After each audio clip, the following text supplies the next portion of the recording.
இப்போ வந்து ட்ராக் பண்ண உடனே ஆஃப் சீட் போகும்போது இங்கே ஒரு லாக். ஓகே, ஃபஸ்ட்டு ஒரு லாக், அப்புறமா கண்டினியூஸாக 2 லாக்ஸ், அப்புறமா அந்த லெக்கு க்ளோஸ் பண்ணிவிட்டு ஒரு கிளாப், பேக்கில் ஒரு கிளாப். இப்போ ரைட் லெக் ப்ளேஸ் பண்ணிவிட்டு டேக் ட்விஸ்ட் பண்ணோம். இப்போ ஹேண்ட் வந்து டேக். இப்போ வந்து அப்படியே அப்பு. இப்போ அதே மாதிரி ரைட்டில் போடணும். Take and place. ரைட்டில் வந்து ஹீலில் வைக்கணும்.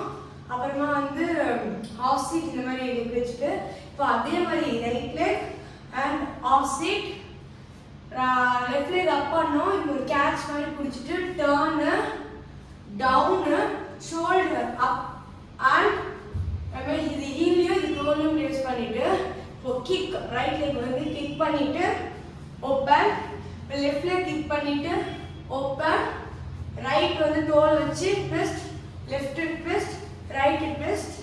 முடிச்சதுக்கப்புறமா ரைட் ஃபார்வர்ட் வச்சு அப்படி ப்ளேஸ் பண்ணி போகணும்.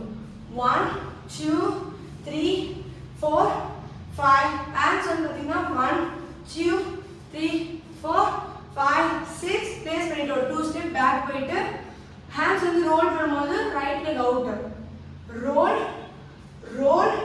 இப்போ வந்து அப்படியே லெஃப்ட் லெக் வந்து ட்ராக் பண்ணிட்டு ஒரு வேவ். அவ்வளோதான்.